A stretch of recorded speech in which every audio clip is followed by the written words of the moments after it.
ब्रह्मदेव पर आक्रमण कर उन्हें आतंकित करने का दुस्साहस कैसे किया तुम दोनों ने?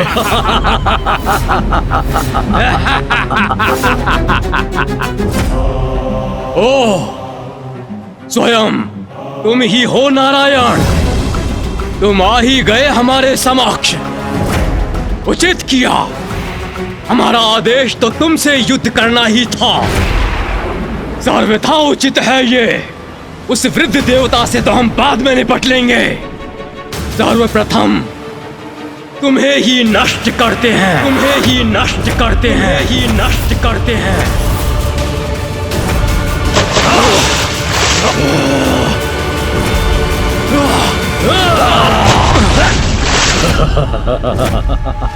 विष्णु, अब हम पर वार करने का दंड देंगे तुम्हें। अब तुम नहीं, मात्र तुम्हारे अवशेष शेष रहेंगे।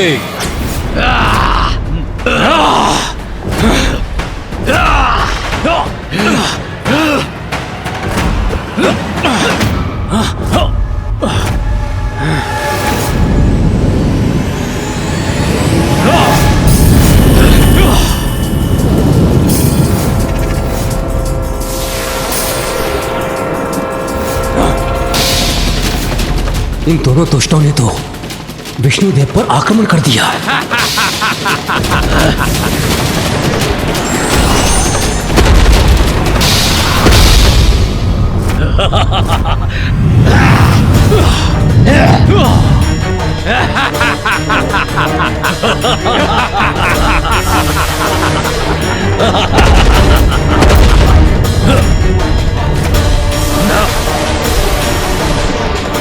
भ्राता कैटब, विष्णु ने तो हमारी ऊर्जा हम पर ही लौटा दी। हाँ भ्राता मधु, हट जाओ अपने मार्ग से, अपनी रक्षा करो।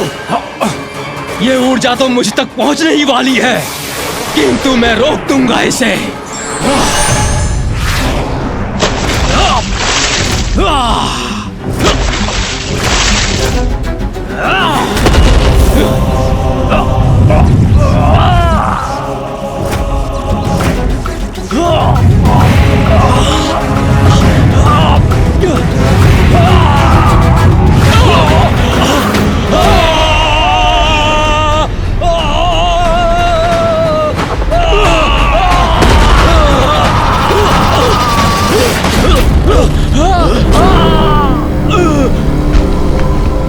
जो उचित था वही हुआ।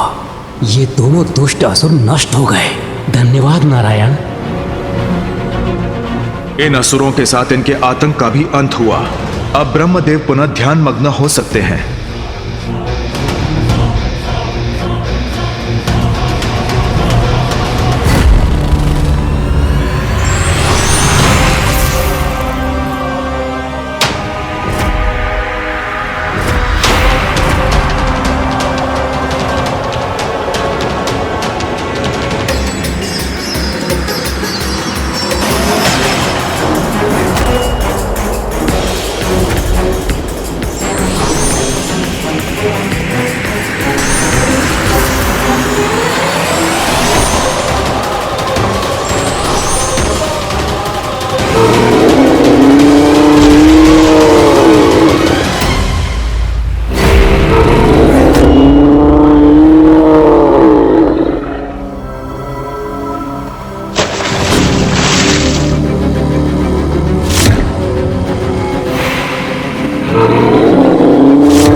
ये कैसे संभव है? इन दोनों का तो वध कर दिया था नारायण ने। पुनर्जीवित हो गए ये, तो मैं पुनः इन्हें नष्ट करूंगा।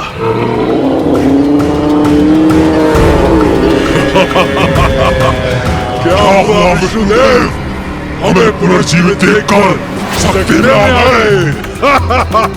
अब हम तुम्हारा अंत करेंगे।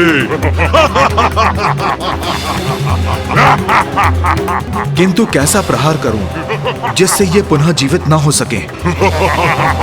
करो गुरु, हमारे अंत के उपाय का विचार अवश्य करो। हम पर वार भी करो, किंतु हमारा अंत कदापि नहीं कर सकोगे तुम विष्णुदेव।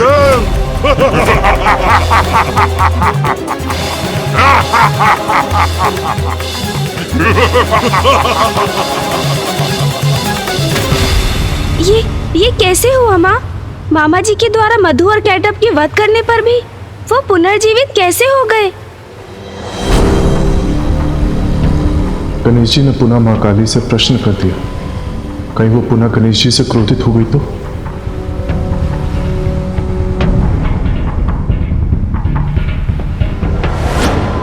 मैल तो आखिर मैल ही होती है, कितनी बार भी हटा दो पुनः एकत्रित हो ही जाती है।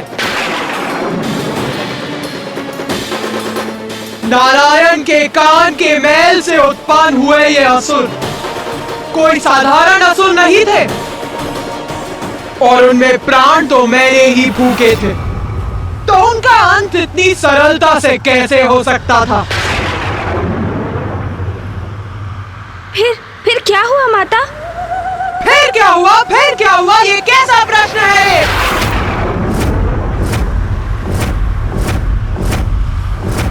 फिर वही हुआ जिसके लिए मैंने उन्हें उत्पन्न किया था, जिसके लिए मैंने उन्हें प्राण दिए थे। युद्ध, भयंकर युद्ध।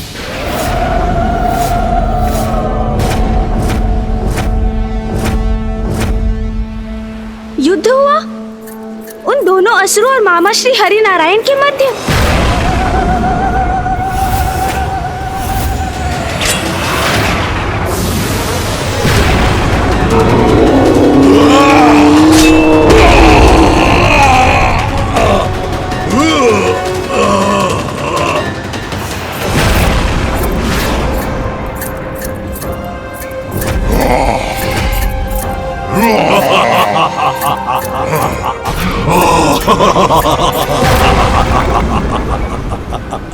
हे नारायण, देखो इधर, हम तो पुनः युद्ध करने आ गए।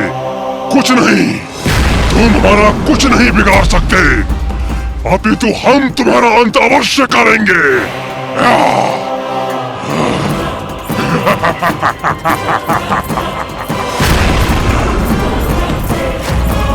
इन दोनों विकराल असुरों से नारायण कैसे पार पाएंगे?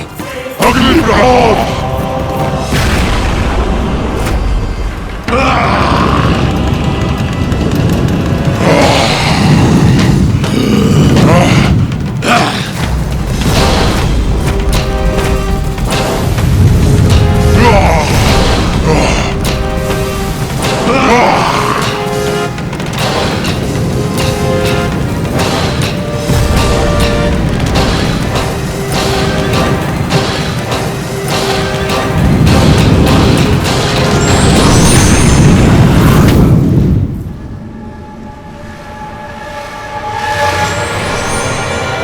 कहाँ देख रहे हो तुम दोनों? मैं वहां नहीं, मैं यहां हूं।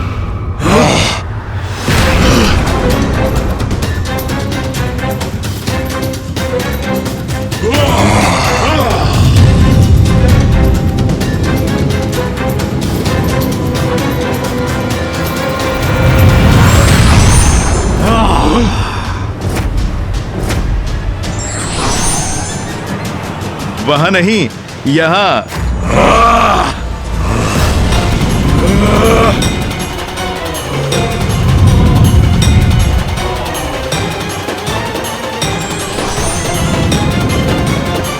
तुम तो मुझे ढूंढ नहीं पाए, किंतु मेरे शस्त्र तुम्हें अब और समय नहीं देंगे। अब मैं अपने पाश से तुम दोनों का अंत करूंगा।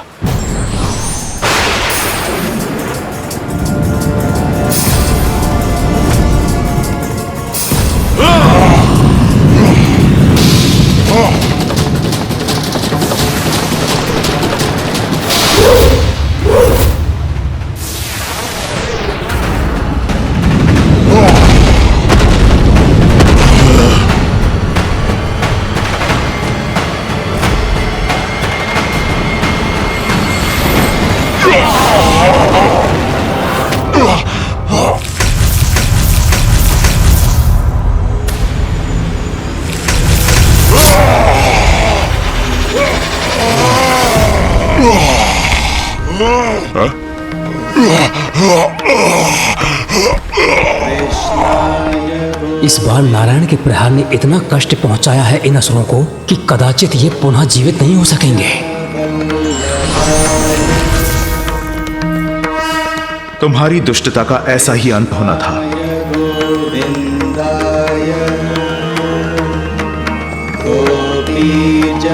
कदाचित इस बार सागर की गहराई में विलीन हो गए हैं ये दोनों। कृष्णाय गोविंदाय गोपीजनवल्लभाय। ये कैसी ध्वनि है?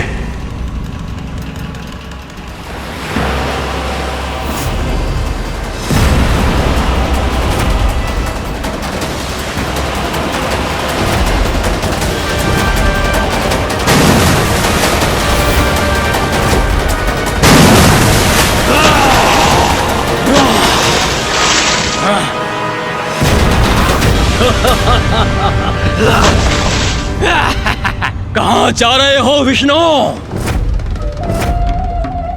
हम तो अब भी यही हैं। हमारा युद्ध अभी समाप्त नहीं हुआ है।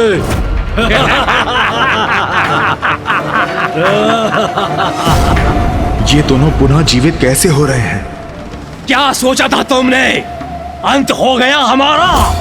तुम हमें नष्ट नहीं कर सकोगे। किंतु अब हम करेंगे तुम्हारा अंत।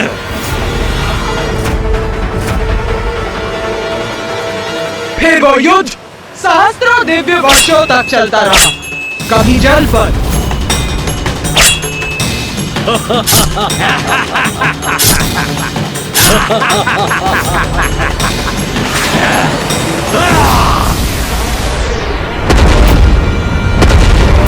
विष्णुदेव, लो अब संभालो हमारा प्रहार।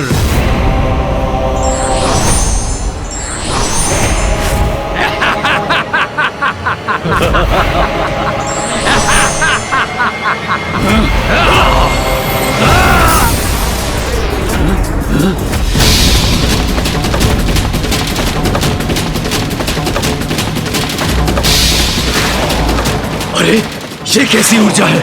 इससे भी अपना बचाव करना होगा हमें।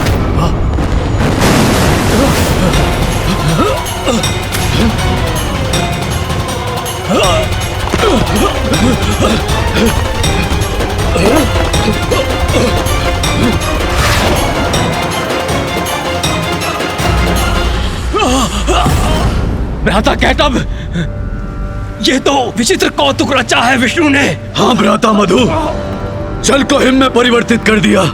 इसका क्या कारण है? कारण अभी ज्ञात करना होगा। विष्णु से ही पूछ लेते हैं। ये क्या किया तुमने विष्णुदेव? जल को ही हिम बना दिया। हिम से वध करोगे हमारा? हिम से जड़ कर दूंगा तुम दोनों को। हिम से जड़ कर देगा हमें भ्राता कैटब? हाँ भ्राता मधु, ये तो छल है इसका। इससे हमें अपनी रक्षा करनी ही होगी। अब ये क्या करने वाला है?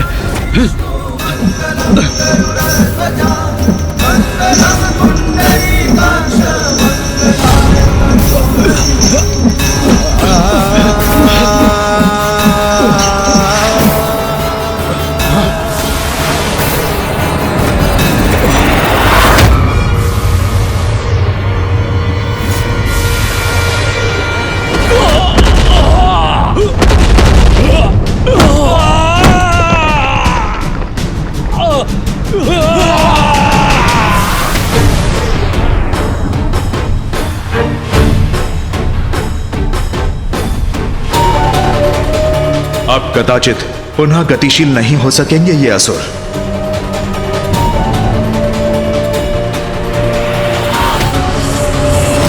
अंततः इन असुरों का अंत हो ही गया। और फिर कभी वो युद्ध स्थल पर पहुंच गया, जल के नीचे। किंतु युद्ध निरंतर चलता ही रहा।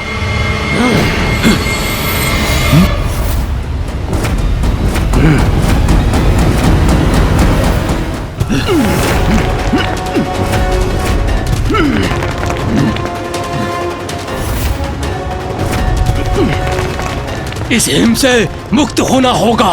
हाँ भ्राता मधु, फिर उस विष्णु के प्राण मुक्त करेंगे हम। अभी भी जीवन शेष है इनमें। इन दोनों के अंत का क्या उपाय है?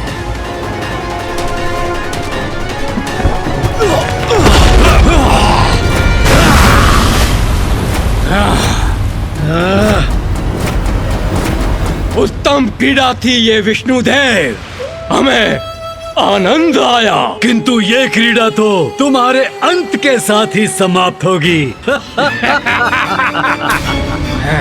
इस बार किसी भी प्रकार इनका अंत अवश्य करूंगा मैं।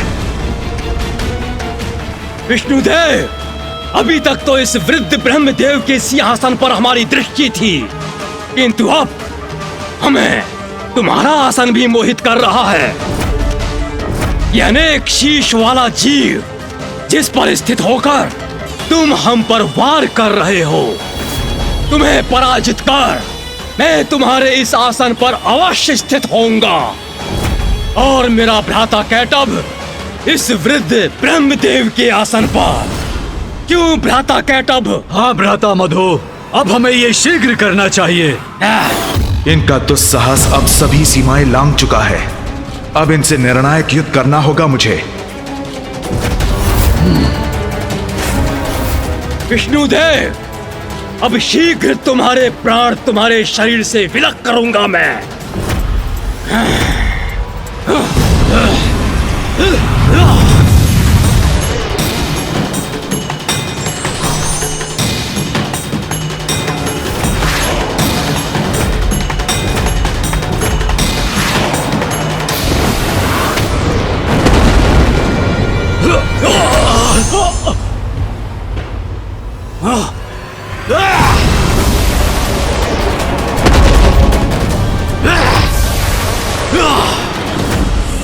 विष्णु के आसन, अपने शीश झुकाओ हमारे समक्ष।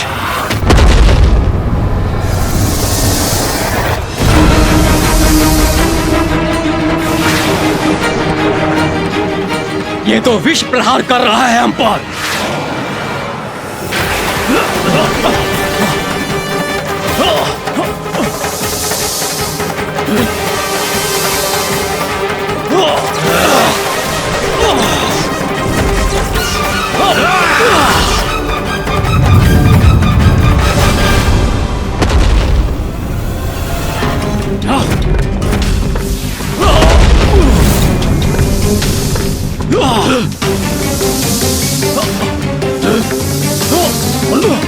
इतने प्रचंड प्रहारों के पश्चात भी ये दोनों जीवित कैसे हैं?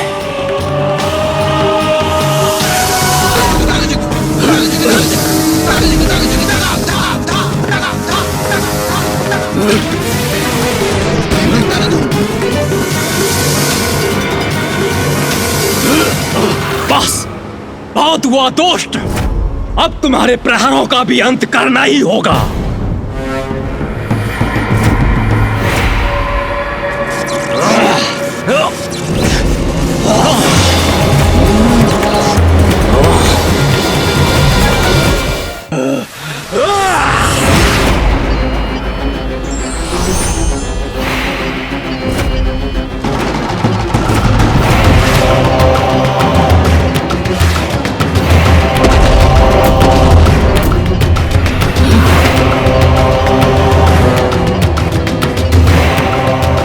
इसी प्रकार नारायण और मधु और कैटभ के मध्य भयंकर युद्ध चलता रहा। नारायण ने उन दोनों असुरों का सहस्त्र बार वध किया और उतनी ही बार वो न केवल पुनर्जीवित हुए, अपितु और शक्तिशाली और विशाल, गतिशील और दुष्टता से परिपूर्ण होकर पुनः युद्ध करने पहुंच गए।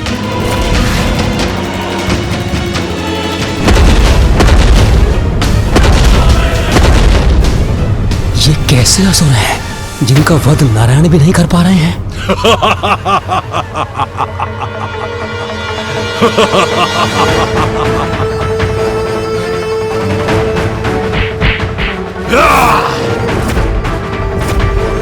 बस बहुत हो गया। माता का आदेश था कि तुमसे युद्ध करना है। हो गया युद्ध, अब सर्वनाश होगा तुम्हारा। माता का आदेश था, नारायण से युद्ध करना था इन्हें।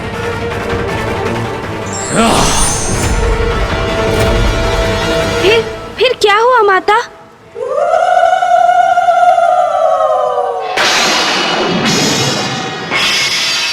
वही हुआ जो श्री महाकाली की इच्छा थी, जो मेरी इच्छा थी। क्या इच्छा थी माँ आपकी? तमसो मां ज्योतिर्गमय, अंधेरे पर प्रकाश की विजय अवश्य होती है, किंतु प्रयास करते रहने और उचित समय आने पर न पूर्व न उसके पश्चात इसका प्रभाव हमेशा सृष्टि पर पड़ता है, जिसका परिणाम हमेशा सकारात्मक होता है।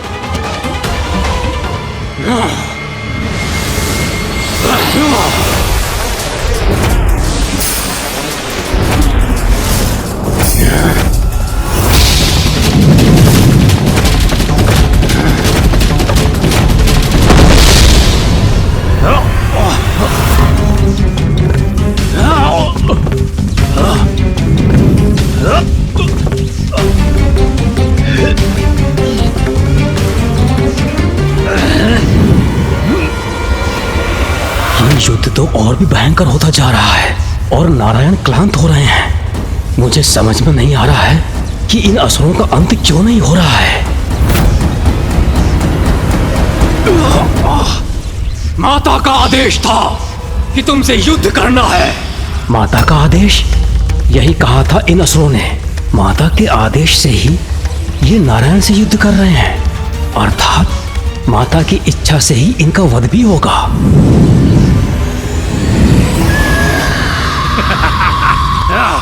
उसी एक पल में अचानक से ब्रह्मदेव के ज्ञान चक्षु खुल गए और वो समझ गए कि जो भी हो रहा है मेरी ही इच्छा से हो रहा है। इस घटनाक्रम के स्रोत में मैं ही हूँ।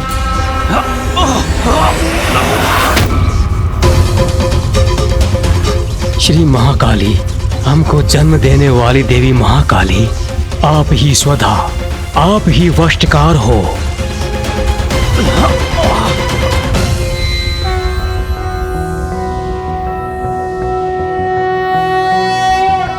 त्वं स्वाहा त्वं स्वधा त्वं हि वषट्कारः स्वरात्मिका, सुधा त्वं क्षरे नित्ये त्रिधा मात्रात्मिका स्थिता, अर्धमात्रा स्थिता नित्यायानुच्चार्या विशेषतः, त्वमेव संध्या सावित्री त्वं देवी जननी परा, त्वयैतत् धार्यते विश्वं त्वयैतत् सृज्यते जगत्, त्वयैतत् पाल्यते देवी त्वमत्स्यन्ते च सर्वदा, विसृष्टो सृष्टिरूपा त्वं स्थितिरूपा च पालने, तथा संहतिरूपान्ते जगतोऽस्य जगन्मये, महाविद्या महामाया महामेधा महास्मृतिः महामोह च भवति, महादेवी महासुरी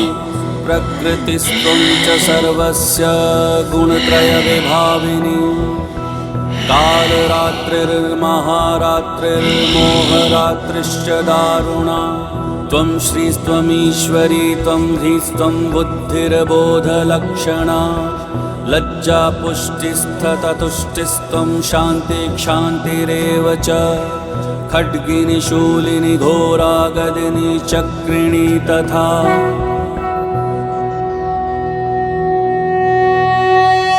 स्वर भी आपका ही स्वरूप है, आप ही जीवन दायिनी सुधा हो। नित्य अक्षर प्रणव में आकार, ऊकार और महकार, और इन तीनों मात्राओं के साथ बिंदु रूप में अरेद मात्रा है, वो भी आप ही हैं। आप ही संध्या सावित्री तथा आप ही परम जननी हो, आप ही परम ब्रह्मांड को धारण करने वाली हो।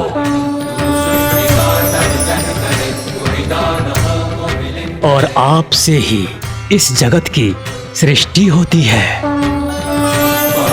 आपसे ही इसका पालन होता है और कल्प के अंत में आप ही सबको ग्रास बनाकर प्रलय लाती हैं। जगत की उत्पत्ति के समय आप सृष्टि रूपा हो, पालन के समय आप स्थिति रूपा हो और प्रलय के समय संहार रूपा भी आप ही हो।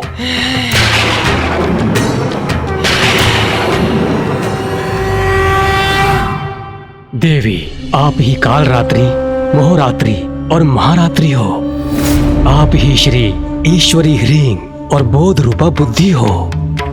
लज्जा, पुष्टि, तुष्टि, क्षमा और शांति आप ही हो।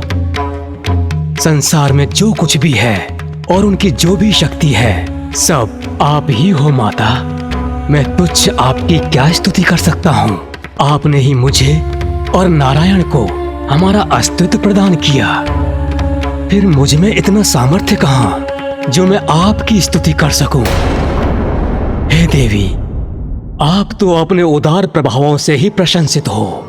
रक्षा करो माता, रक्षा करो माता। माता रक्षा करो इन दोनों असुरों मधु और कैटभ, जिनका जन्म आपकी ही शक्ति से हुआ है। इन्हें मोह में डालकर नारायण के द्वारा इनके वध का उपाय करो माता। रक्षा करो माता, रक्षा करो माता। ब्रह्मदेव, मैं तुम्हारी स्तुति से प्रसन्न हुई। चिंता मत करो, माँ सदैव अपनी संतानों की रक्षा के लिए तत्पर रहती। मैं ही महामाया हूँ और अपने महामाया स्वरूप में मैंने जो आरंभ किया था मैं ही उसे संपन्न करूंगी। तुम हमें नहीं रोक सकते विष्णुदेव। हम विजयी होकर रहेंगे। पुत्र मधु, पुत्र कैटभ। माता,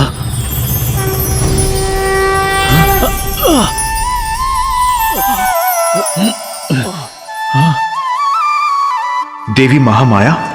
देवी महामाया ही इन असुरों का कोई उपाय करेंगी। देवी महामाया क्या इन असुरों को रोक सकेंगी? देवी महामाया की माया से अवश्य भ्रमित होंगे ये दोनों।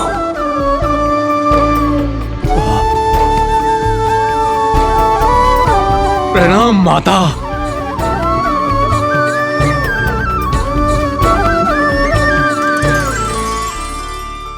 माता, आपकी आज्ञा का पालन कर रहे हैं। हम विष्णुदेव से युद्ध कर रहे हैं और विजय की ओर अग्रसर हैं। पुत्रों, इसमें कोई संदेह नहीं कि तुम दोनों बड़ी तत्परता और कुशलता से युद्ध कर रहे हो।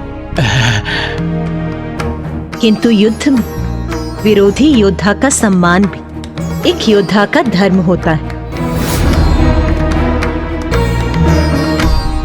विरोधी अर्थात अपने शत्रु का सम्मान।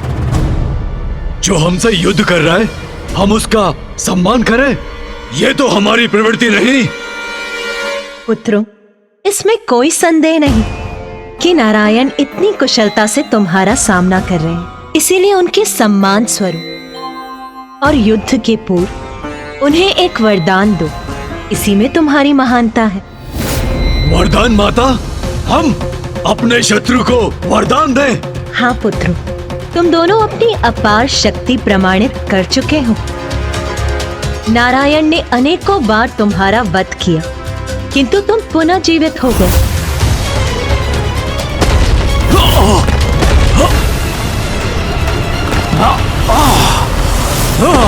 इसलिए उन्हें वरदान देने से तुम्हारी शक्ति क्षीण नहीं पड़ेगी, किंतु तुम ये सिद्ध करोगे कि शक्तिशाली होने के साथ साथ तुम कितने उदार भी हो, और उदारता तो महानता का ही लक्षण है। जैसी आपकी आज्ञा माता।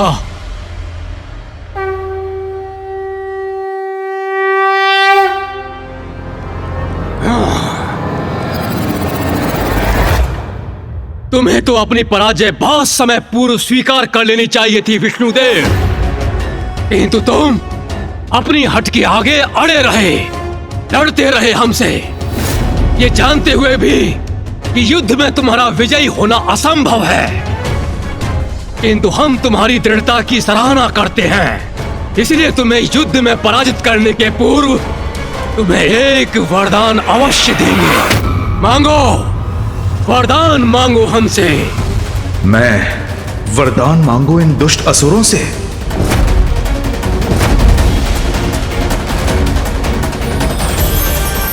मैं समझ गया, ये आपकी ही लीला है देवी। वही होगा जो आपकी इच्छा है।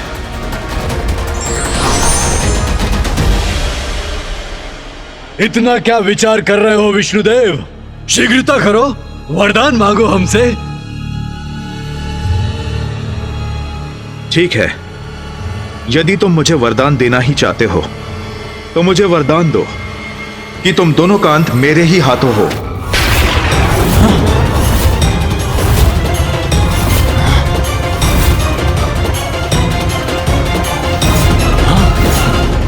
हमारा अंत हो इसके हाथों? हम तो इसका अंत करेंगे, फिर ये हमारा अंत कैसे कर सकता है? भ्राता कैटअप, ये कैसा वरदान मांग लिया विष्णु ने?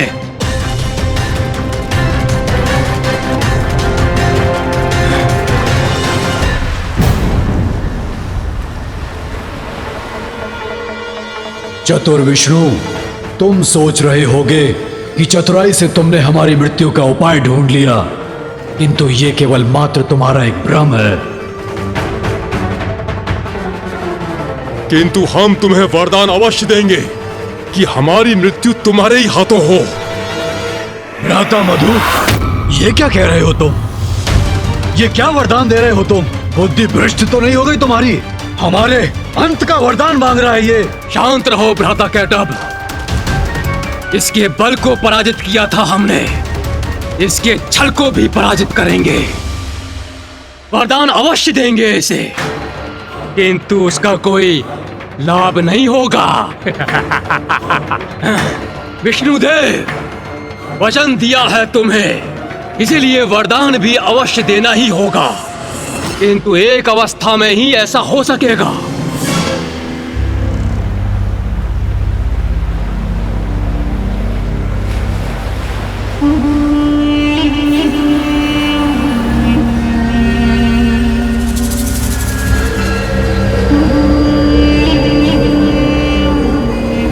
हम तुम्हें वरदान देते हैं कि हमारा वध तुम्हारे हाथों होगा, किंतु तुम जल में हमारा वध नहीं कर सकोगे।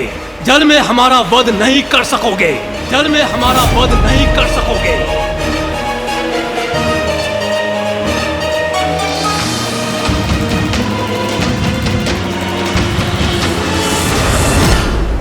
यहाँ तो सर्वत्र जल ही जल है, फिर इन दोनों का वध कहाँ करेंगे वो?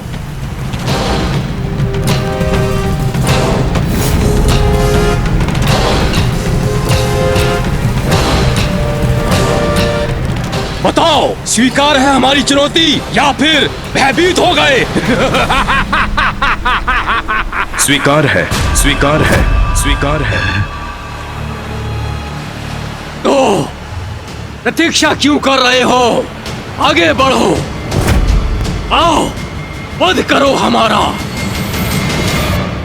किंतु यदि मामा जी उनका जल में अंत नहीं कर सकते थे, तो फिर ये कैसे संभव था? वहाँ तो जल ही जल का विस्तार था। मैं कुछ समझा नहीं माँ। आपने ही मधु और कैटअप को मामा जी को वरदान देने का सुझाव दिया और मामा जी को मधु कैटअप से ये वरदान मांगने के लिए प्रेरित किया कि वो उन दोनों असुरों का अंत कर सके।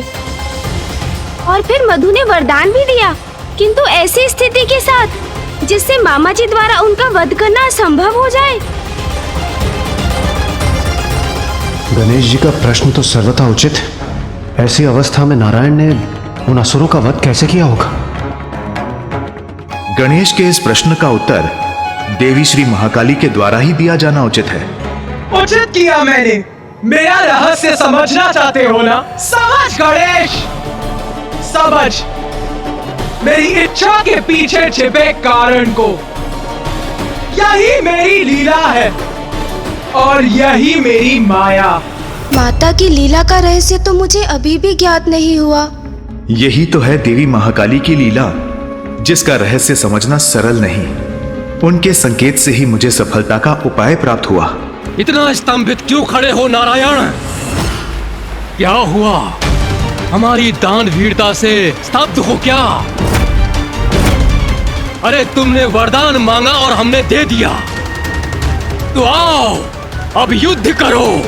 करूंगा, अवश्य करूंगा युद्ध तुमसे, और वध भी करूंगा तुम्हारा।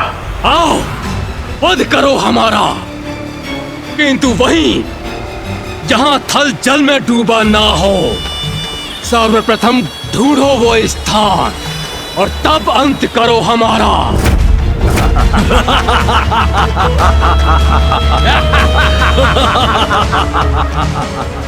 अवश्य अवश्य अवश्य, तुम्हारी ये मनोकामना मैं अवश्य पूर्ण करूंगा।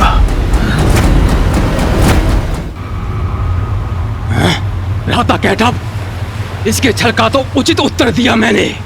फिर क्या कारण है विष्णुदेव के इस विश्वास का कि वो अब भी हमारा वध करने में सक्षम है? ये तो मैं भी नहीं समझ पा रहा हूँ भ्राता।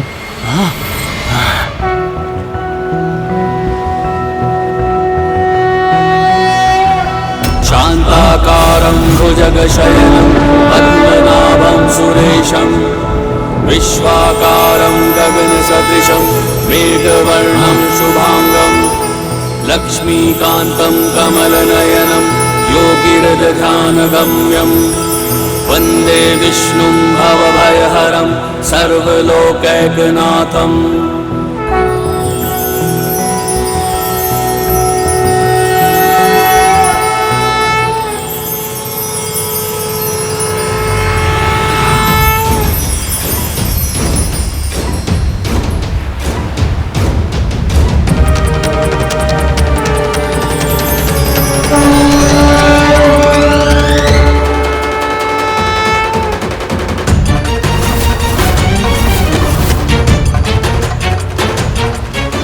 आपके विराट रूप के दर्शन पाकर मैं धन्य हुआ श्री महाविष्णु। ये क्या हो रहा है? विष्णु ने अपना आकार इतना विशाल कैसे कर लिया? भ्राता मधु, वो तो मुझे भी ज्ञात नहीं, किंतु उचित प्रकार से मैं विष्णु को देख भी नहीं पा रहा हूँ।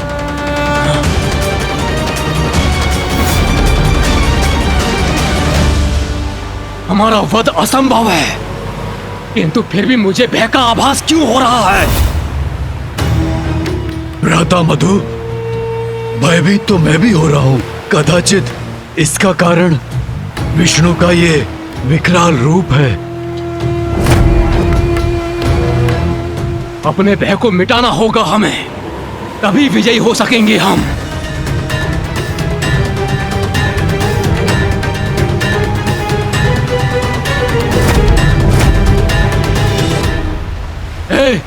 हे विष्णु, ये क्या कर रहे हो तुम?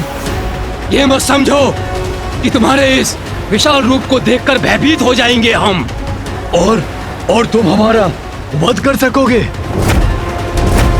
स्मरण रहे, स्वीकार किया था तुमने, जल में हमारा वध नहीं करोगे तुम, इसलिए तुम हमारा वध नहीं कर सकते। हाँ, क्योंकि यहाँ तो सर्वत्र जल ही जल है, और यदि आप अपने विशाल आकार से हमें भयभीत करना चाहते हो तो मत भूलो, हम भी विशाल आकार ले सकते हैं।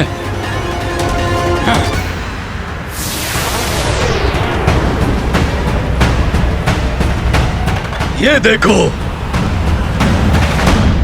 तुम जितना अपना आकार विराट करोगे, तुम्हारा वध करने में मुझे उतनी ही सुविधा होगी। किंतु हां, अपना दिया हुआ वचन भंग नहीं करूंगा। तुम्हारा वध करूंगा, किंतु जल में नहीं।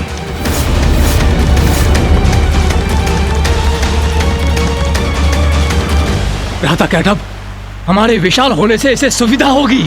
हाँ भ्राता मधु, हम और विशाल नहीं होंगे।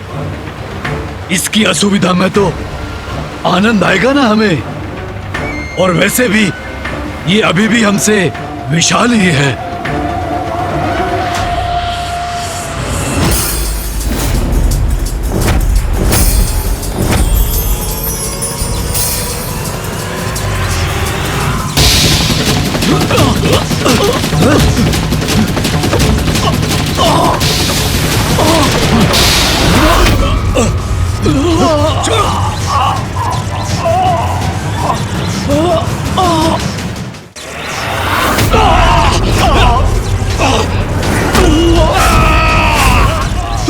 अपनी ओर क्यों खींच लिया हमें? दूर से युद्ध करो हमसे।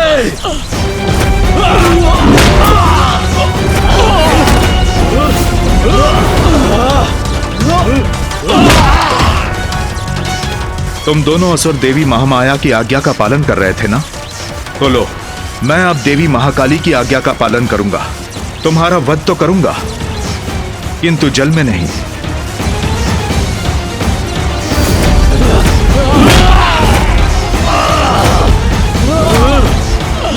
अरे ये क्या कर रहे हो? मुक्त करो मुझे। अब तुम दोनों का अंत होगा।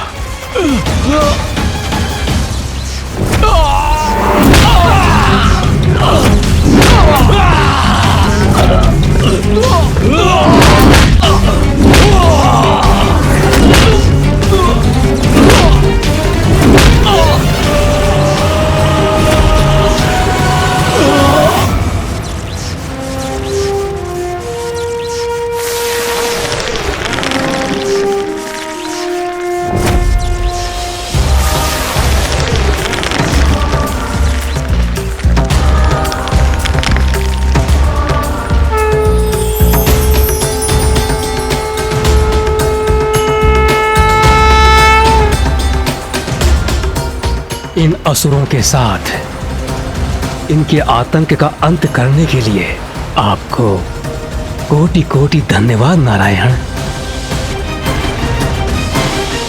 माता, आपने ही मधु और कैटअप को उत्पन्न किया।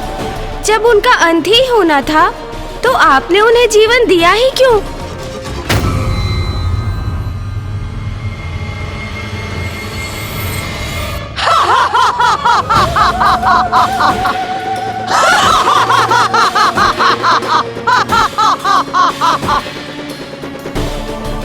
माता श्री महाकाली का यह अट्टहास तो भयभीत करने वाला है। तेरे इस प्रश्न का तो एक ही उत्तर है रे। मैं जो भी करती हूँ उसका एक बड़ा कारण होता है। मधु और कैटअप का अंत इसीलिए होना था क्योंकि उनके अंत से एक नवीन आरंभ होना था। नवीन आरंभ? कैसा नवीन आरंभ?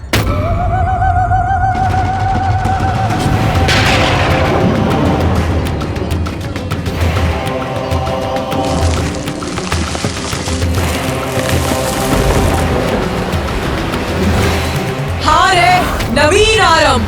क्योंकि मधु और कैटअप के खंडित शरीरों की मोधनी एक साथ आने से जल पर चलायमान थल के अंश को कठोरता प्राप्त हुई और ये था आरंभ पृथ्वी का।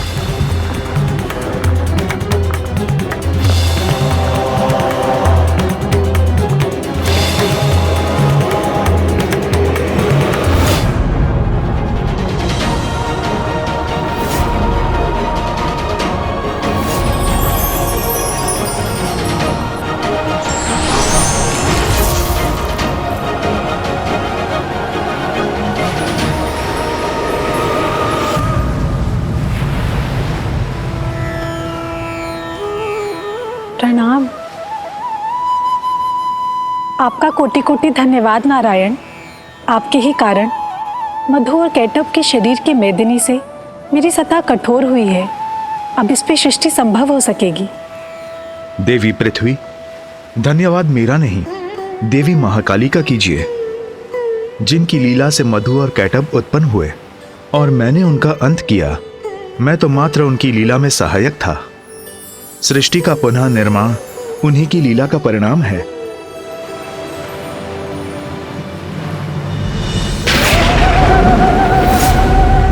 जय श्री महाकाली।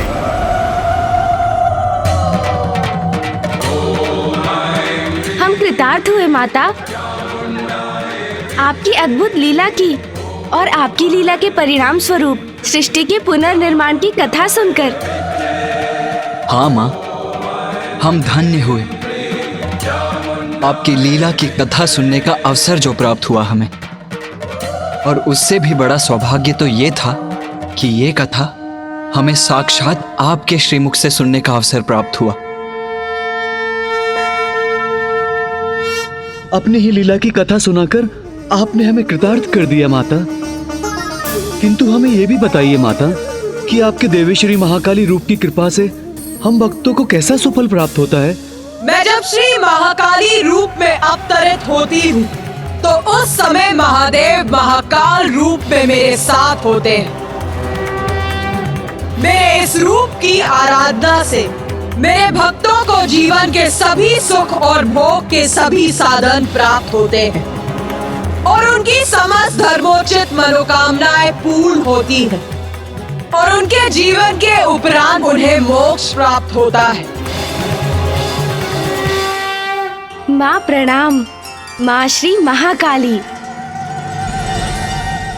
मशान कालिका काली, भद्रकाली कपालिनी, गुह्यकाली महाकाली, कुरुकुल्ला विरोधिनी, कालिका कालरात्रिश्च, महाकाली नितंबिनी, कालभैरवभार्या च, कुलवर्तम प्रकाशिनी, कामदा कामिनी कन्या, कमनीय स्वरूपिणी, कस्तूरी रस लिप्तांगी, कुंजरेश्वरगामिनी, अकाल वर्ण सर्वांगी, कामिनी कामसुंदरी, कामार्ता कामरूपा च, कामधेनु कलावती, कांता कामस्वरूपा च, कामाया कुलकामिनी, कुलीना कुलवर्त्यंबा, दुर्गा दुर्गतिनाशिनी। मेरी प्रथम महाविद्या काली के रूप की कथा अनंत है, इसीलिए अब मैं उसे विराम देती हूँ और अपनी द्वितीय महाविद्या के विषय में बताती हूँ। द्वितीय महाविद्या माता? गणेश, अपने प्रश्नों पर थोड़ा नियंत्रण रखो। कदाचित माता क्रोधित हो रही हैं।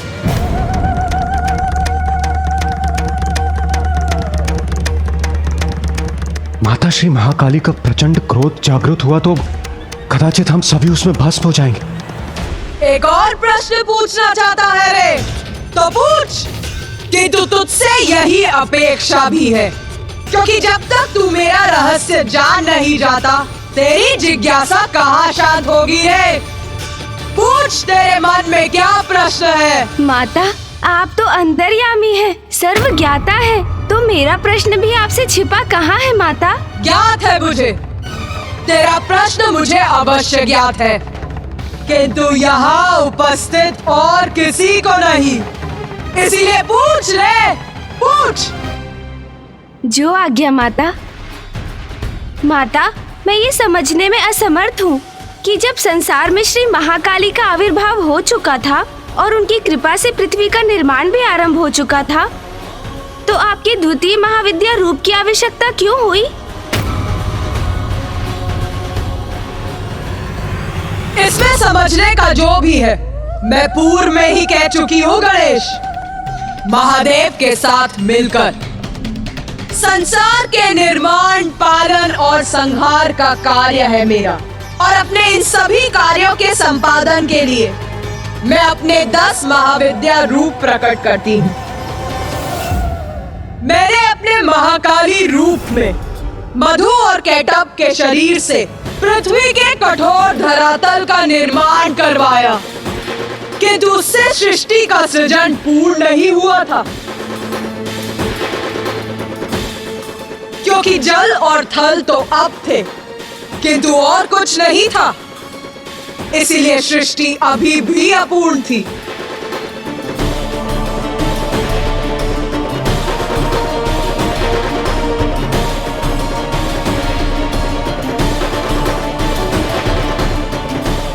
जल और थल के बाद प्राण ऊर्जा प्रदान करने के लिए सूर्य की आवश्यकता थी,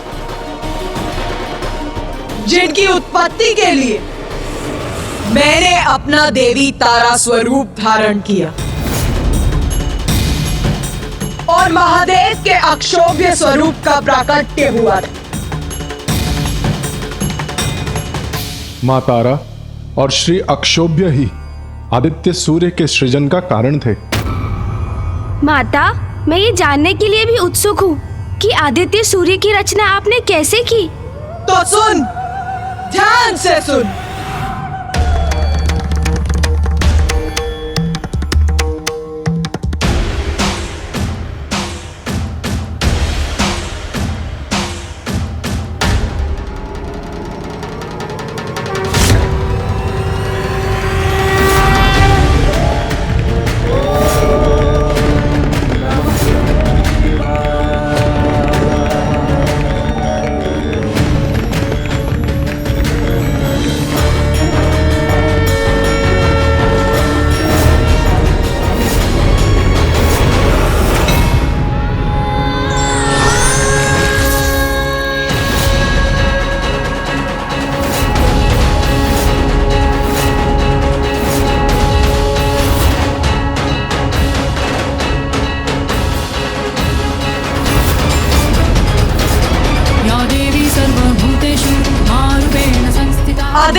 बिना पृथ्वी हिमाच्छादित थल पिंड मात्र थी जिस पर जीवन संभव नहीं था। इसीलिए देवी तारा का उद्भव हुआ, जिनसे आदित्य सूर्य को उत्पन्न होकर पृथ्वी पर ऊष्मता और प्रकाश का संचार करना था। वो देवी तारा मेरी द्वितीय महाविद्या, सर्वथा असाधारण स्वरूप है मेरा।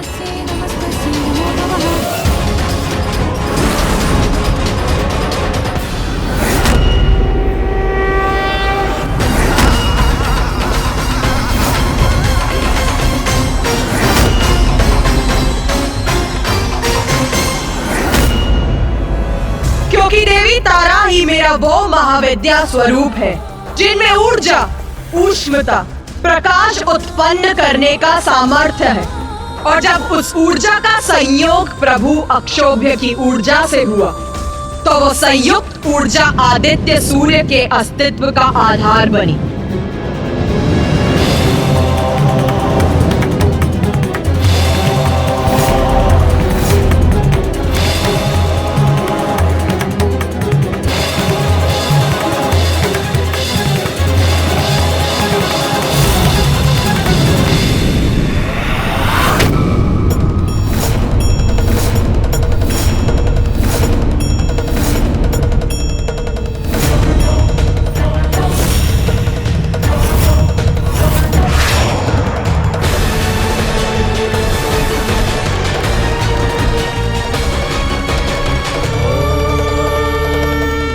जब देवी तारा और प्रभु अक्षोभ्य की संयुक्त ऊर्जा सागर के जल में समाहित हुई तो वहां अनेकों प्रज्वलित ऊर्जा पिंड उत्पन्न हुए, जिससे ऊर्जा का अद्भुत विस्तार हुआ।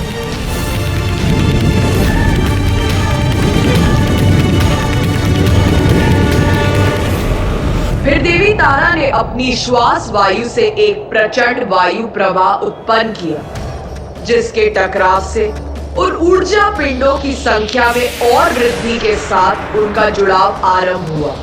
और तब जल के भीतर निरंतर बढ़ती ऊर्जा के केंद्र आदित्य सूर्य का आकार दिखाई देने लगा।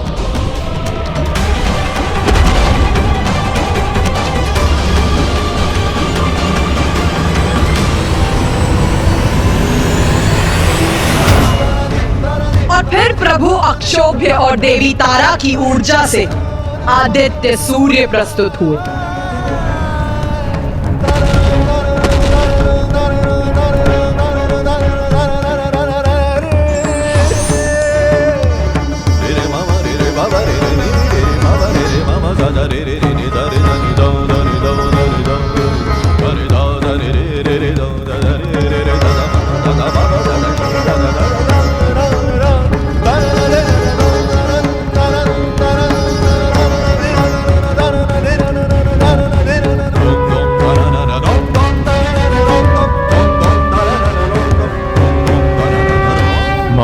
प्रभु अक्षोभ्य, आपसे जीवन पाकर मैं कृतार्थ हुआ।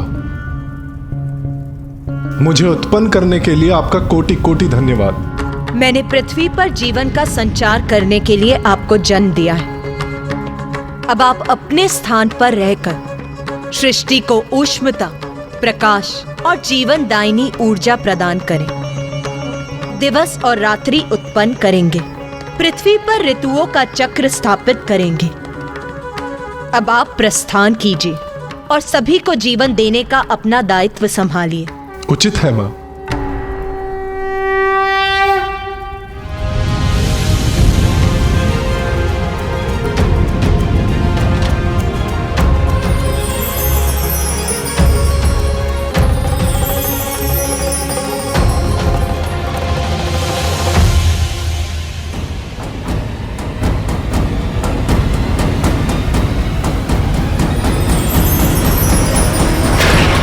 माँ, सूर्य देव से ही संसार में प्राण शक्ति उत्पन्न हुई, जिससे प्राणियों का जीवन आरंभ हुआ, और ये सभी आपकी ही लीला से संभव हो सका है माँ। उत्तम, अति उत्तम। ये प्रथम बार है गणेश जब तूने प्रश्न नहीं पूछा, स्वयं उत्तर दिया है रे।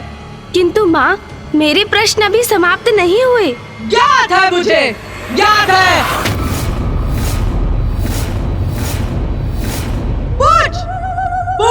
है? माता, हमें बताइए ना, आपकी द्वितीय महाविद्या स्वरूपनी देवी श्री तारा के नाम का क्या अर्थ है? क्या रहस्य है इसके पीछे माँ? तारा अर्थात जगत को तारने वाली।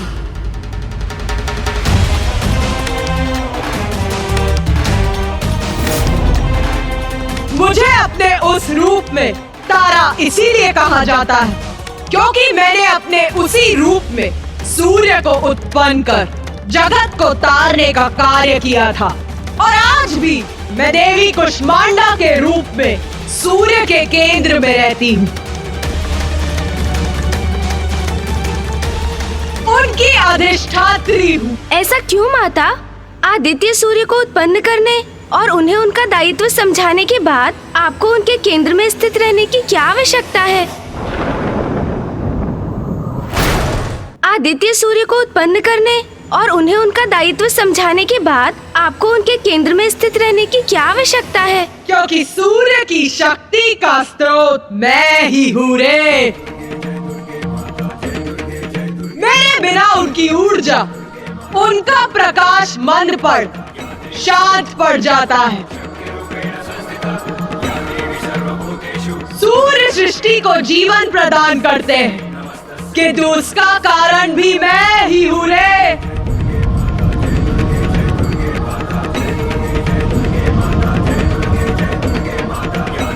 मेरी ही शक्ति उन्हें इसमें समर्थ बनाती है और अपने कुष्मांडा रूप में मैं यही करती हूँ रे।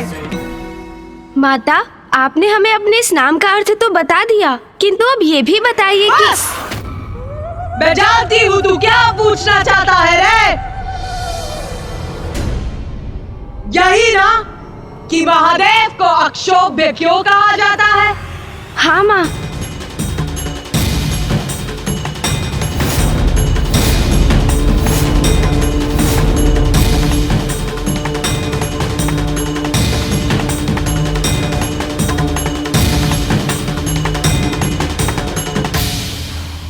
अक्षोभ्य अर्थात जो प्रत्येक अवस्था में शोभ्य रहित रहे, और महादेव तो सदा अक्षोभ्य ही रहते हैं। हलाहल विष का पान करने के बाद भी व्यथित नहीं हुए वो, सदा शांत रहते हैं वो। और ऐसा इसीलिए संभव हुआ क्योंकि कष्टों को तारने वाली देवी तारा के रूप में मैं उनके साथ रहती हूँ। मैं समझ गया माँ, आप जिनके निकट रहती हैं उनको कोई क्षोभ नहीं होता, वो सदा अक्षोभ्य रहते हैं। तो माँ, क्या इसी कारण सूर्यदेव भी प्रशांत बने रहते हैं? तब स्वयं समझ गया तू। वास्तव में तू बुद्धि का देवता है रे। उचित कहा तूने। सूर्य सबको जीवन प्रदान करने के लिए सदा तपते रहते हैं और स्थिर भी रहते हैं, और अपनी स्थिरता से सबको प्राण शक्ति भी प्रदान करते हैं। माता, मेरी भी एक जिज्ञासा शांत करने की कृपा कीजिए। यदि सभी माता से इसी प्रकार प्रश्न पूछते रहे तो अवश्य ही माता कुपित होकर हम सभी को एक साथ दंडित करेंगे।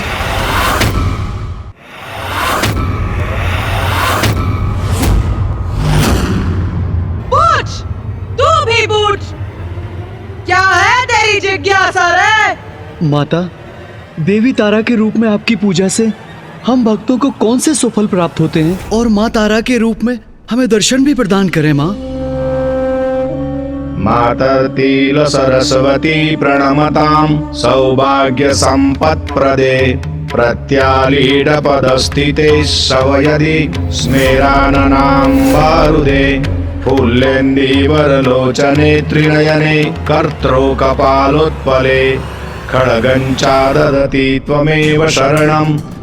मेरी पूजा करने वाले भक्तों के शत्रुओं का नाश होता है, उन्हें अद्भुत वाक शक्ति का वरदान प्राप्त होता है, और मेरे इस रूप के भक्तों को भी देवी काली के भक्तों के समान भौतिक सुख भोग के साथ साथ मोक्ष की भी प्राप्ति होती है। माता, ये तो मेरा सौभाग्य है कि आपने अपनी कथा सुनाकर और अपने भव्य और दिव्य दर्शन देकर मुझे कृतार्थ कर दिया। माता, मातर्तिल सरस्वती प्रणमताम सौभाग्य संपत्प्रदे प्रत्यालीडपदस्थिते सवयदि स्मेराननाम्बारुदे फुल्लेन्दीवरलोचने त्रिनयने कर्त्रोकपालोत्पले खड्गञ्चाददति त्वमेव शरणं त्वामीश्वरीमाश्रये। तारा च तारिणी देवी नागमुण्डविभूषिता ललजिह्वा नीलवर्गा ब्रह्मरूपधरा तथा नागाञ्चितकटी देवी नीलाम्बरधराधरा नाम नामाष्टकमिदं स्तोत्रं यः पठति शृणुयादपि तस्य सर्वार्थ सिद्धिः स्यात्। सत्यं सत्यं महेश्वरी।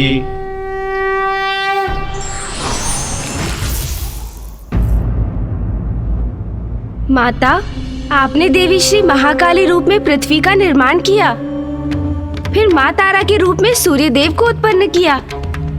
जब पृथ्वी और जीवन के स्रोत सूर्य दोनों की रचना हो चुकी थी, तो आपकी तृतीय महाविद्या की क्या आवश्यकता थी? पृथ्वी, सूर्य, ये पर्याप्त है क्या? मैं कुछ समझा नहीं माता। तृतीय महाविद्या इसीलिए आवश्यक थी क्योंकि सृष्टि अभी भी अपूर्ण थी।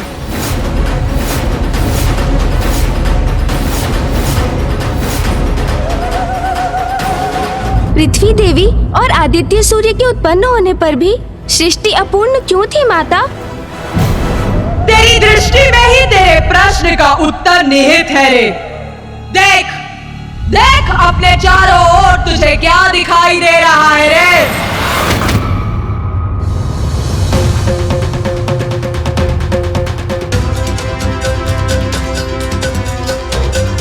माता, मुझे दिखाई दे रहे हैं ये नदी, ये झरने, ये वृक्ष, ये पौधे आदि। हाँ, उचित कहा तूने।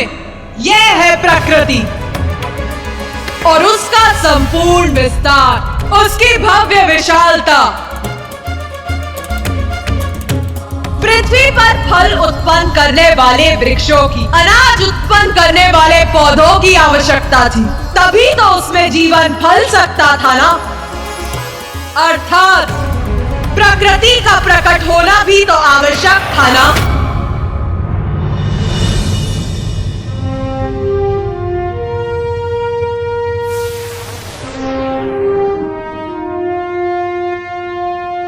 प्रिय, अब सृष्टि के विकास का समय आ गया है।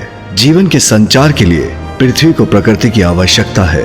सूर्य की अति ऊर्जा का तो निरंतर विस्तार हो रहा था, जिससे संपूर्ण सृष्टि प्रकाशित हो उठी थी। उन सूर्य का सृजन करने वाली देवी तारा और प्रभु अक्षोभ्य की असीमित आंतरिक ऊर्जा का तो अनुमान लगाना भी कठिन है रे। देवी तारा रूप में मेरी ऊर्जा से कदाचित प्रकृति भस्म हो सकती थी, इसीलिए प्रकृति के सृजन के लिए मुझे शीतल होना ही था। और तब मैंने धारण किया अपना अगला महाविद्या स्वरूप देवी षोडशी।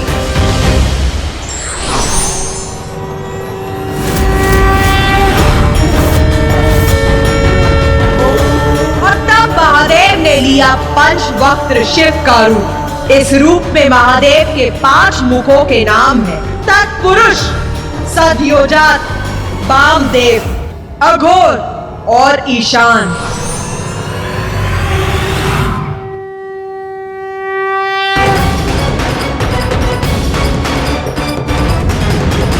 या देवी सर्वभूतेषु बुद्धिरूपेण संस्थिता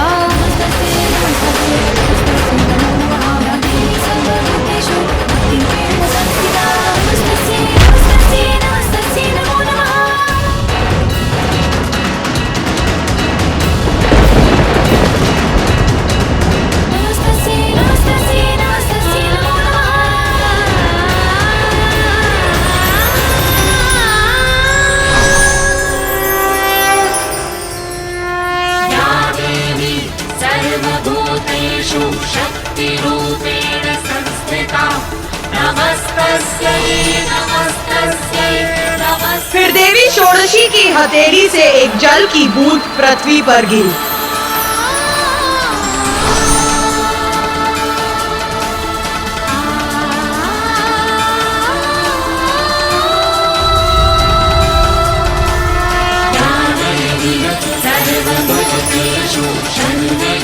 उनके संकेत पर आदित्य सूर्य ने अपनी ऊर्जा का संपादन किया, जो देवी षोडशी के माध्यम से पृथ्वी तक पहुंची और जीवन का बीज अंकुरित हुआ और फलने फूलने लगा। फिर उनकी कृपा से और उनकी निगरानी में प्रकृति का विस्तार हुआ।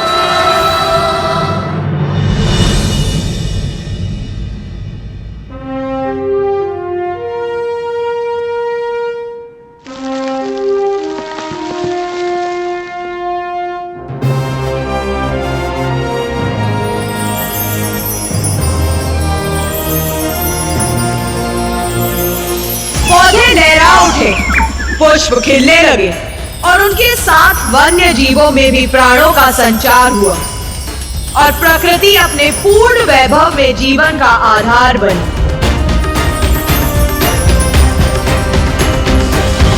इस प्रकार मेरी महाविद्या के तृतीय देवी षोडशी के स्वरूप में मैंने और महादेव ने पृथ्वी पर प्रकृति को आरंभित रूप दिया।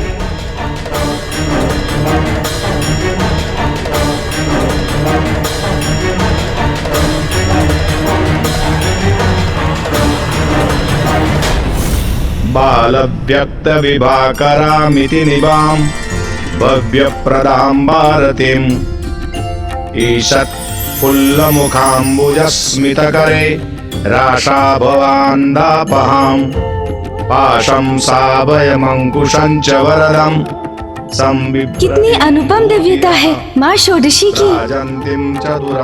कितना भव्य सौंदर्य है माँ का। भक्त्या भजे षोडशीम। इतने समय के पश्चात माँ के मुख पर ये सुंदर मुस्कुराहट देखकर हम सभी कृतार्थ हो गए। जो मेरे इस रूप की पूजा करते हैं वो सर्व सिद्धियां संपन्न हो जाते हैं। कोई भी दुख उनके निकट नहीं आता।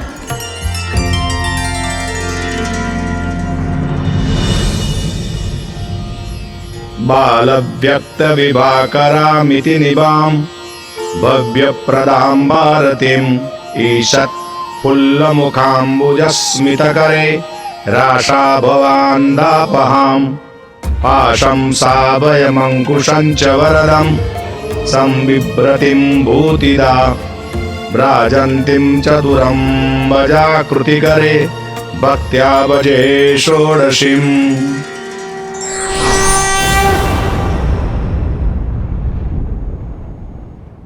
बोल, अभी भी तेरे मन में कोई भी शंका, कोई भी जिज्ञासा जन्म ले रही है क्या? हाँ माता, अब तो संसार पूर्ण हो चुका था। पृथ्वी, सूर्य, जल, प्रकृति सब उत्पन्न हो चुके थे।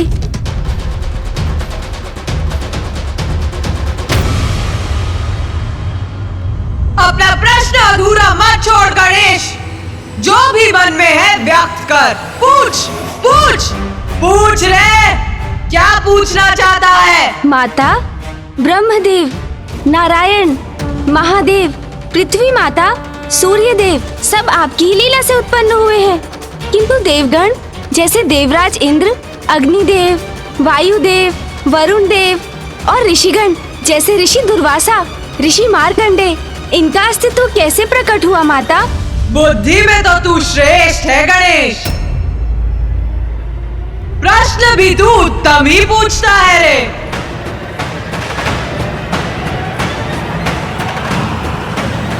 तो अब मेरा उत्तर सुन गणेश। सृष्टि आरंभ हो चुकी थी, इसीलिए अब देवताओं का जन्म भी आवश्यक था। मेरे आदेश से ब्रह्मदेव ने अपनी मानस संतानों को जन्म दिया। धर्म, रुद्र, सनत, सनातन, भृगु, मरीचि, अत्रि, अंगिरस, अंगिरा, पुलस्त्य, क्रतु, कश्यप, सनत कुमार, रुद्धि, प्रताप, वशिष्ठ एवं नारद की उत्पत्ति के बाद ब्रह्मदेव के द्वारा बहिर्षद, अग्निश्वात, कव्यात, आज्यप, सुकालीन, उपहुत और दिव्य नामक पृथ्वीगणों का भी प्रादुर्भाव हुआ। और फिर उसने अपने बाएं अंगूठे से दक्ष को जन्म दिया।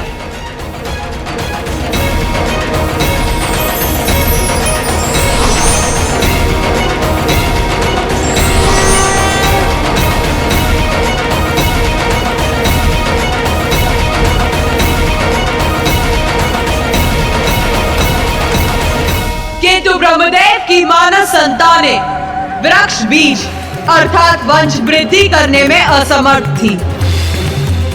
इसीलिए सृष्टि के विस्तार के लिए प्रजनन की आवश्यकता थी। और यह प्रजनन शक्ति संसार को देने की क्षमता ब्रह्मदेव में नहीं थी।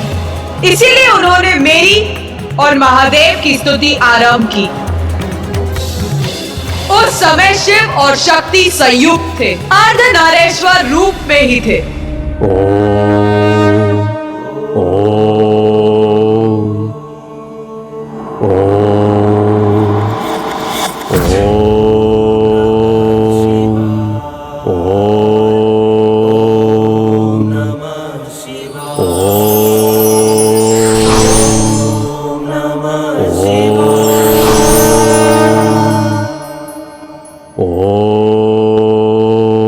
ब्रह्मदेव, हम आपकी स्तुति से प्रसन्न हुए।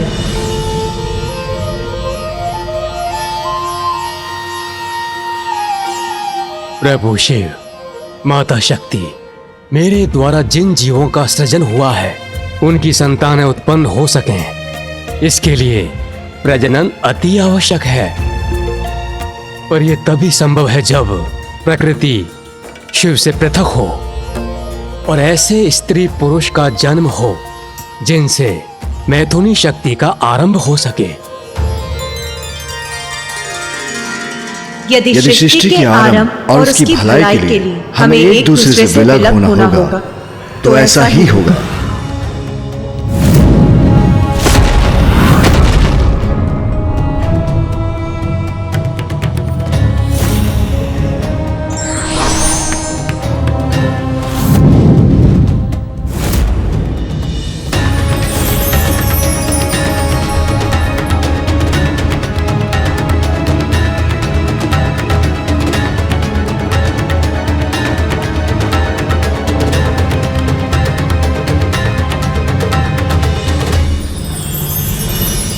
ब्रह्मदेव की प्रार्थना से शिव और शक्ति एक दूसरे से विलग हो गए और उनसे एक पुरुष और स्त्री का जन्म हुआ।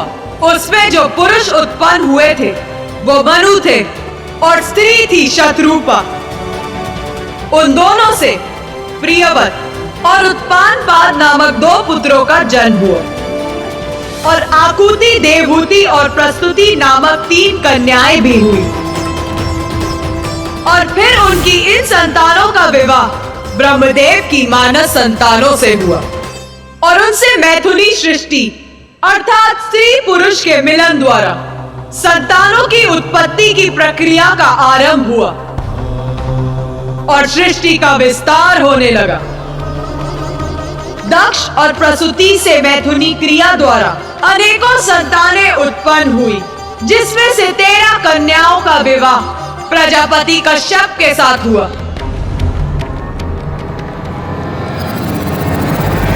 प्रजापति कश्यप और दक्ष की कन्याओं से देवता, असुर, दानव, अश्व, गंधर्व, राक्षस, वृक्ष, अप्सरा, सर्प और नाग, गौ, भैंस, श्वापद अर्थात हिंसक जीव, श्वेन अर्थात गिद्ध आदि जीव, यादव गण अर्थात जलचर जीव, गरुड़ और अरुण, पतंग और शलभ आदि का जन्म हुआ।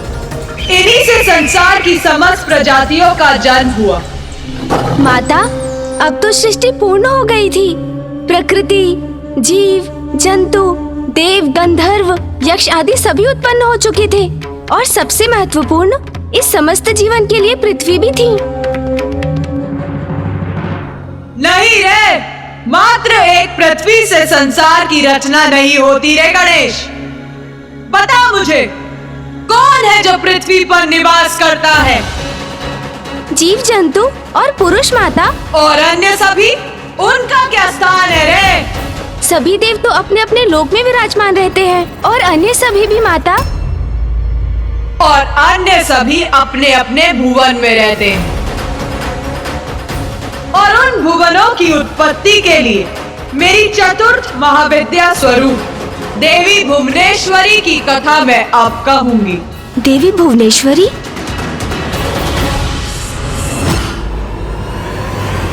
मेरी महाविद्या का चतुर्थ स्वरूप देवी भुवनेश्वरी। ब्रह्मांड की ईश्वरी है हम।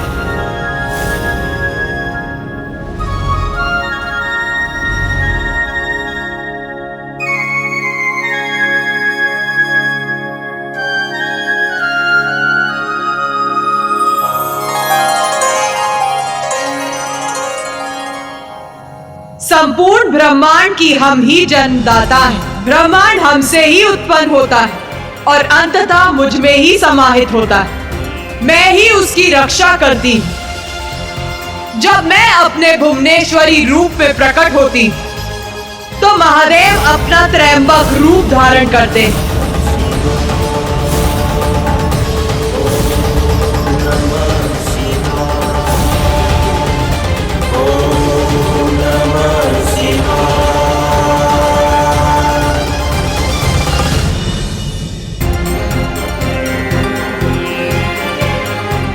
प्रिय,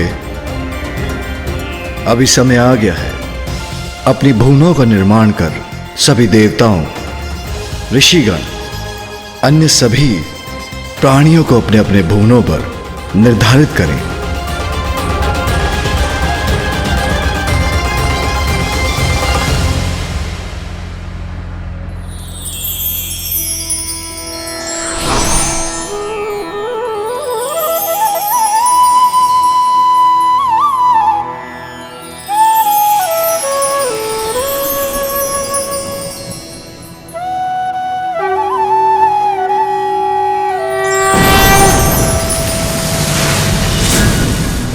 भुवनों के क्रम में ब्रह्मदेव जहां निवास करते उस सत्य लोक का आविर्भाव हुआ।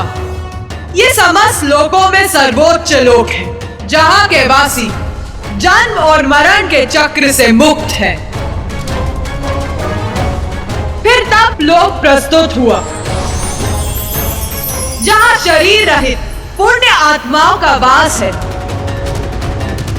जो इस लोक में वास करते हैं वो अपने सत्य लोक प्रस्थान की प्रतीक्षा में रहते हैं।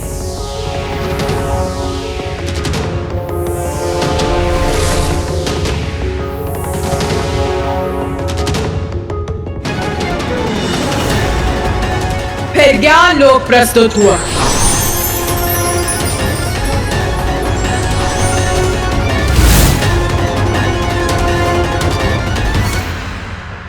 जहां जिज्ञासा से परिपूर्ण तपस्वी वास करते हैं।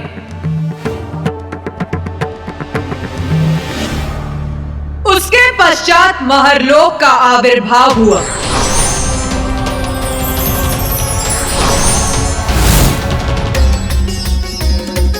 जहां तप की पराकाष्ठा के उपरांत ऋषियों मुनियों को स्थान प्राप्त होता है। जो ऋषि यहाँ निवास करते हैं उनकी शक्तियां देवताओं की शक्तियों के समान होती, इसीलिए इस लोक में सप्त ऋषियों का वास होता है। फिर इस कर्म में आनंद लोक अर्थात स्वर्ग लोक आता है।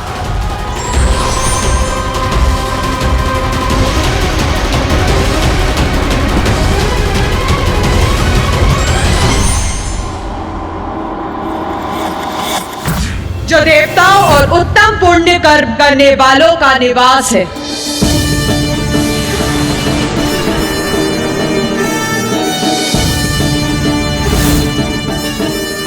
जिसके बाद भुवर लोक है, जहां सूर्य देव और अन्य नवग्रह स्थित हैं।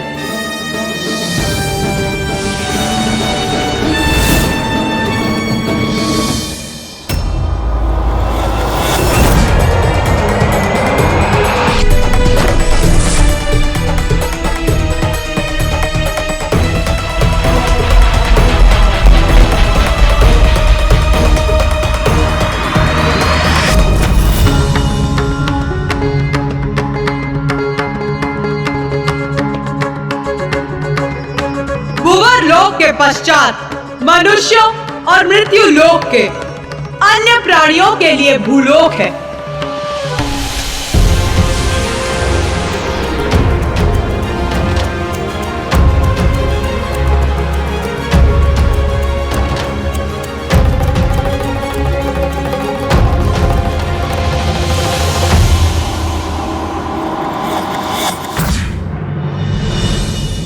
माता, आपने जितने भी लोगों का निर्माण किया वो तो सात्विक और सद्गुण स्वभाव के प्राणियों के लिए किया, किंतु उनका क्या? जिनका स्वभाव ही तामसिक है, उनका निवास कहाँ होगा? कहाँ जाएंगे वो? फिर भूमि के नीचे के लोक प्रकट हुए।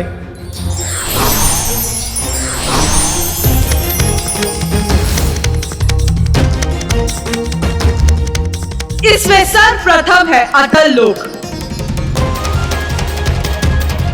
ये भोग विलास का लोक है। भूमि की समस्त धन संपदा यही संचित रहती है। फिर वितल लोक है, जहां भूमिगत जीव स्वर्ण आदि का खनन करने हेतु निवास करते हैं। अतल लोक के समान वितल लोक भी भौतिक संपत्ति पर केंद्रित लोक है। फिर असुर राजा बलि द्वारा सुतल लोक का आविर्भाव हुआ।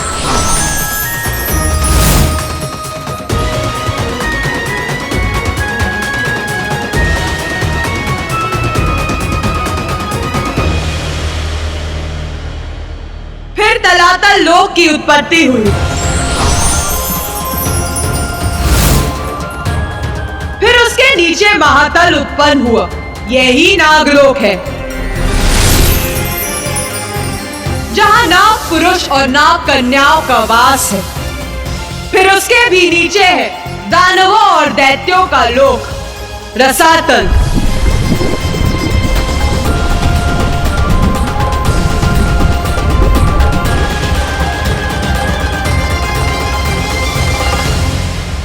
और सबसे नीचे पाताल लोक प्रकट हुआ, जहां नागराज वासुकी का निवास है। यही सभी अन्य भुवनों का आधार है।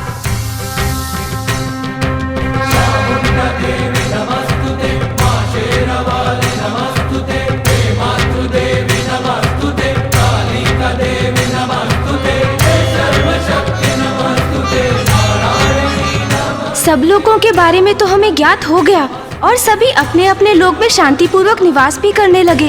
तो फिर माता के अगले महाविद्या रूप का क्या उद्देश्य था?